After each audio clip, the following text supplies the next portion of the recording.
Hey, welcome back to another video. Today we're reacting to Charlie Kirk. Two students claim on anti-America. Let's get it, let's go. I won't probably watch the whole video. I'll watch just a good majority of it though. Introducing ourselves? Yeah, just come close to the mic so everybody can, and talk loud. Alright, you got it. Well, my name is Bernard. Vivek Ramaswamy, I think that's how you say it. Vivek. Okay, so we are Kamala Harris supporters. Or Kamala Harris, rather. As of now. Maybe, we'll see. You guys are Trump supporters as of now. Yeah, exactly. Basically, we're gonna talk about we wanted to ask y'all about two main points, right? Which is he's likable. We believe that Trump is anti-American, anti-patriotic. Our primary opposition to Trump is that he is anti-American and anti-patriotic. He fundamentally undermines American values. Yes. Okay. So tell us why. What? Give us 3 examples how Donald Trump has undermined American values. Absolutely. So the first, I'll say the lightest example, is going to be rhetoric on Twitter. He said openly on Twitter that we should suspend the Constitution. I feel as though that's fairly anti-American. The next much larger point is going to be January 6th. I think the whole January 6th thing overall is a major problem for Trump as an American in general. And the last sort of thing is his general sort of demeanor. He treats Americans who disagree with him as people to not really support, as people not to really help out or anything like that. If you're against Trump, it's the highway or the other, I don't remember the phrase, but you know what I'm talking about, yeah. You're trying to say my way or the highway, all right. Yeah. And fair enough, I appreciate the respectful manner in which you asked that question. So, here's the thing. If you care about defense of democracy, here's what democracy is about to me. Okay. Is do you get to do what we just did? Where you get to express yourself and your opinion freely, okay, as long as I do, or Charlie do, or what's your name? Zahara. Or Zahara does in return. That's American democracy. That's the whole ballgame. If we lose that, we don't have a country. Okay. So here's what's happened under 4 years of Joe Biden. Okay, we have seen the censorship of Donald Trump at the instruction of government agencies. We've seen a lot of people in this country who have been held without going through due process for expressing themselves in the open. We've seen social media companies on the eve of the last election. There was the Hunter Biden laptop story. A lot of people said that if they had seen that story, they would have voted differently. If you wanted to send that on a direct message on Twitter or on Facebook, they suppressed you from doing it. That's not democracy. That's the stuff of banana republics. That's the stuff of third world nations. And so my view is you don't have to agree with 100% of what Donald Trump says to vote for him, and you don't have to agree with 100% of what Kamala Harris says to vote for her too. I'll apply the same standard. But what we want in this country is the basic rules of the road where if you have an opinion, you get to express it without the government censoring you along the way. So when you think about what's anti-American, there's nothing more anti-American than censorship. And if you look at which person was more responsible for censorship, was it Biden-Harris or was it the Donald Trump administration? It's not even close, and that's why I'd encourage you to change your mind. Okay. He avoided the question completely. They asked about suspending the Constitution, January 6th, and the way he treats Americans who disagree with what he had to say. Joe Biden had nothing to do with any of that. That's what makes him anti-American to them. So Vivek Ramaswamy did not respond to the question. Let's see if Charlie Kirk does. I do want to ask though. You say you're supporting Kamala Harris. Can you either of you tell me what you think her greatest accomplishment is? Yeah. This still has nothing to do. He didn't answer it either. Yeah, he's switching the topic. I want you guys to catch on to this. I have nothing against where it's going to go, but now I'm going to write down we're going to Kamala Harris. Keep in mind, we were talking about Donald Trump, January 6th. We were talking about how he treats Americans that disagree with him and the suspension of the Constitution. That all is anti-American to some degree. They have completely avoided it. The left does this shit too, but I just want y'all to notice that they're avoiding it. So, I mean, there's a few... Oh yeah, do you want to go first? Wait, before we answer that question, I feel like our question wasn't sufficiently responded to. Thank you. Answered. It feels as though you guys pivoted. What is the question? The question is, why do you think that? Okay, so you said he wanted to suspend the Constitution. Did he do that when he was president? No, he did not. But Okay, so then why would he do it again when he was president again? So what evidence do you have that Donald Trump would ever suspend the Constitution? Do you think that it is legitimate to be concerned about as an American citizen for a potential presidential candidate, a former U.S. president, to threaten to suspend the U.S. Constitution? He never has. You're misquoting him, but let's just look at what he did. not just rhetoric? Can you give me one instance where he suspended the Constitution when he was president? I mean, he wanted to suspend. I don't know if you want to count it as the Constitution, but again, January 6th. All right, let's talk about January 6th. What happened on January 6th? Well, yeah, it's a long sort of build-up where Donald Trump was working with most of his former staff, including Mike Pence and all the others, to try to get a sort of slate of fake electors to then go up to the Capitol, get a large group of Trump supporters to be really, really riled up. Hopefully they delay the certification of the vote enough so that Mike Pence can break the ECA, and therefore Donald Trump wins by getting these fake electors. That's exactly what happened. Yeah, or what happened, there was a big rally and he said to peacefully and patriotically march to the Capitol, which you believe in, right? To be able to have freedom of speech. I mean, yeah. And the only person to die on January 6th was a Trump supporter killed by one of Nancy Pelosi's bodyguards. So I just want to be clear. Because she was breaking into the Capitol. Oh, so you should Ashley Babbitt should be killed? Wow, okay, that's a new one. Well, She was. I just want to be clear. We're not Charlie, defending. do you not believe in stand your ground? Do you not believe that someone was intruding on property of which they should not have been intruding? Hold on, but Ashley Babbitt was unarmed. Isn't the whole That was a good comeback. Stand your ground. kind of shtick of the American left, like don't shoot unarmed people? If I break into your house and I was unarmed, but I was breaking into your house. Was George Floyd, was that a rightful death? No, but he probably wasn't breaking into the cop's house. That's Well, probably not. he was. underage. He was submitted. He was submitted by. Well, so was Ashley Abbott actually. No, I don't. Ashley Babbitt was retreating at the time that she was shot in the head. Anyway, What that's do beside you the think point. about the fake elector scheme, and what do you think So about Trump trying they to were pressure alternate Oxford electors, which and again, other- alternate electors is a tradition that goes all the way back to the 1960 election with JFK versus Nixon, Yeah. of which was How not do you- considered a threat to democracy. Okay. But I'm interested though. You guys are super focused on technical things that we could talk about forever. Let me just ask a question.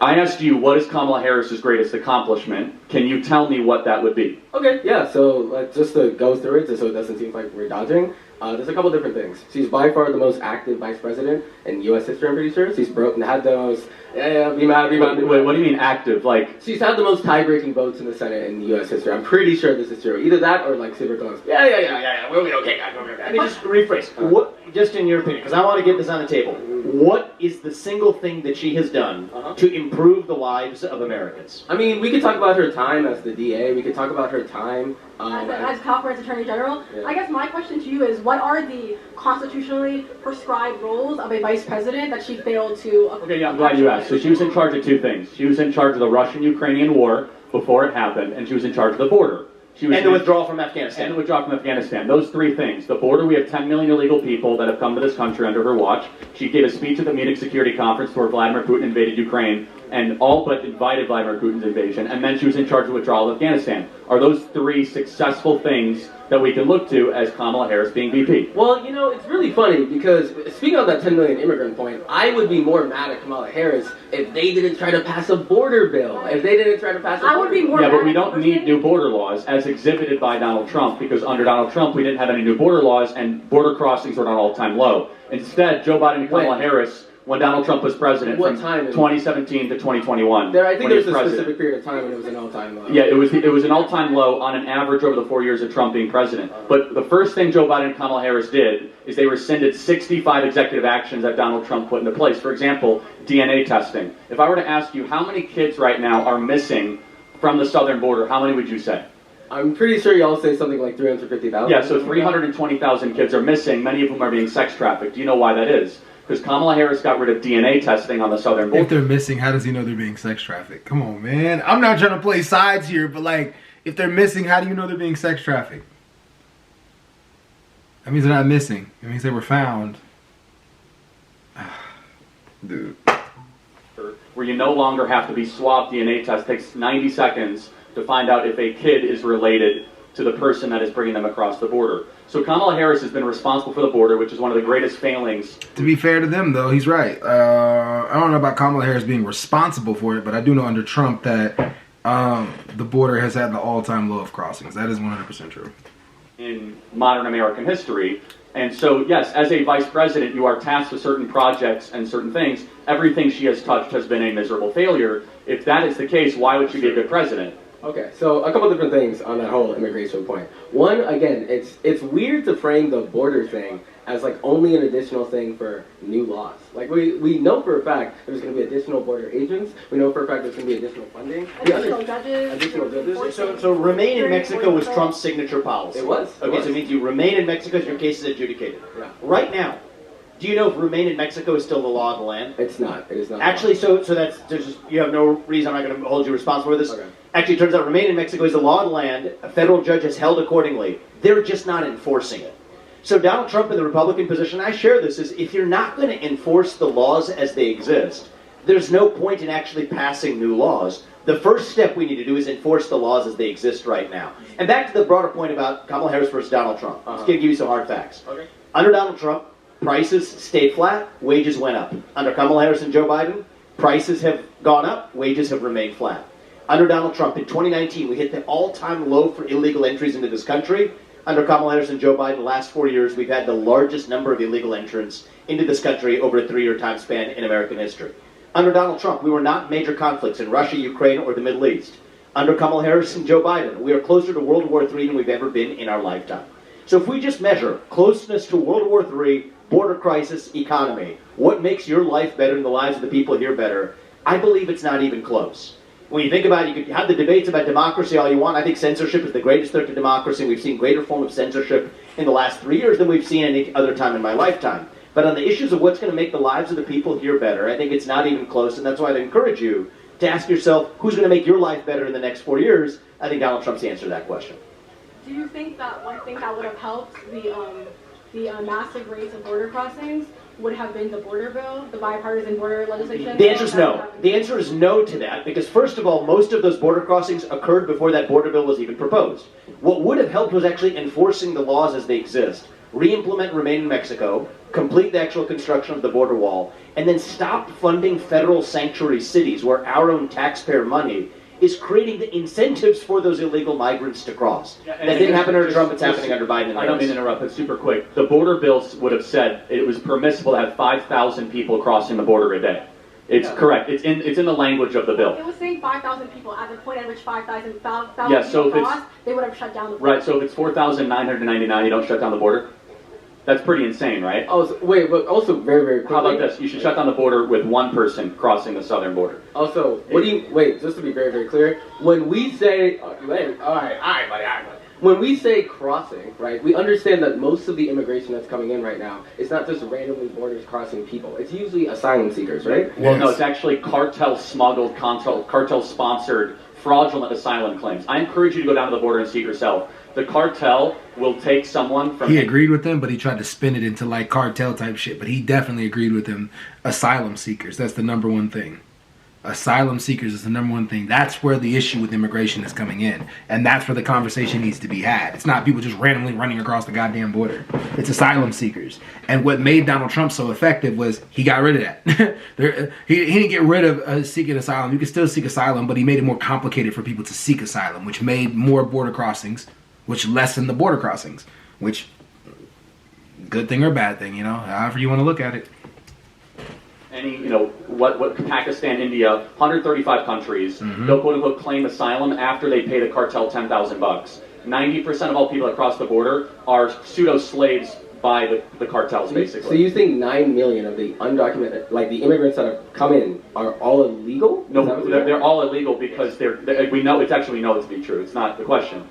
They're fraudulent. They're defrauding the American immigration system is what they're doing.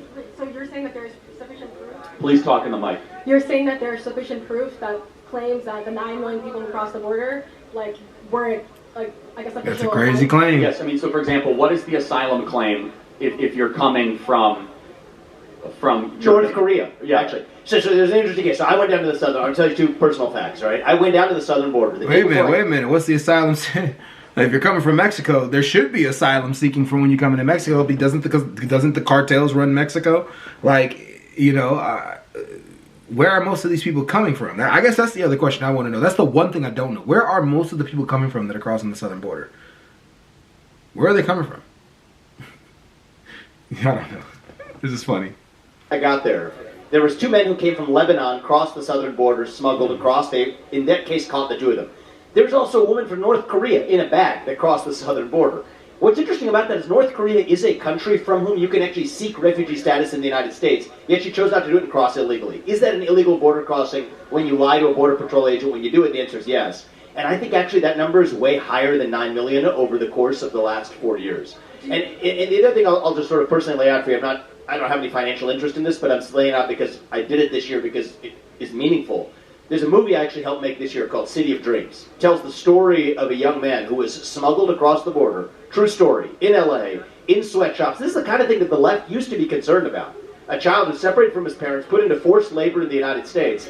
That is a direct consequence of the... I like Vivek Robinson. I like him. And yes, I think there are probably upwards of at least somewhere between 10 and 30 million people in the United States of America right now illegally.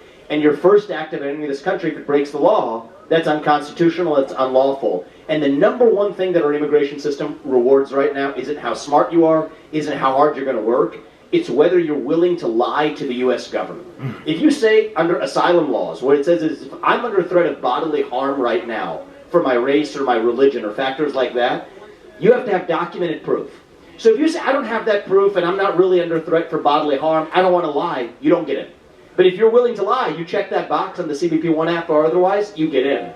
So right now, our immigration system literally selects for the people who are most willing to lie to the U.S. government to get in. And that's why it's no surprise that the people whose first act of entering the country breaks the law often continue to break the law while they're already here. I don't think that's racist or xenophobic. I think it's a fact based on who we're actually selecting to come into the country. Do you think that allowing for thousands of more Border Patrol agents and more judges to properly assess and legitimize the validity of these asylum and otherwise claims would possibly reduce that number and help? It would reduce that number if the ones who are already there were allowed to do their jobs. But right now the ones who are there are actually not allowed to do their jobs because remain in Mexico, though it's technically the law of the land, Homeland Security has been instructed not to enforce it. That's unlawful. And I would call that, back to our first discussion, I would call that a threat to our democracy. When we have democratically passed laws, but where the administrators of that law say we're not going to actually follow that law, that I actually consider to be the greatest threat to democracy of all. And just the last point is that the people in this audience, which is a very diverse audience, specifically black Americans, should be incensed that they're being replaced by foreigners. And something that has always been kind of a mantra of the Democrat Party is that we have and I can resonate with this partially, is that we have an obligation to American citizens, specifically black Americans.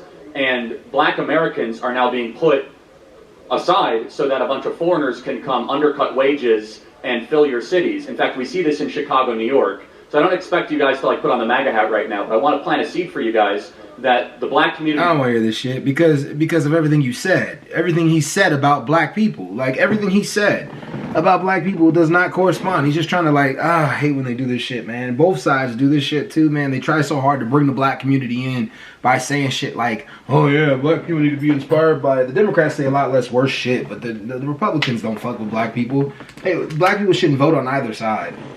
And if they are going to vote for Democrats just to piss everybody off. But neither side stands for the black community. You only want the black community with their votes. That's it. Nobody really wants to help the black community when it's going through what it's going through. But anyways, hey, I'm out. Peace.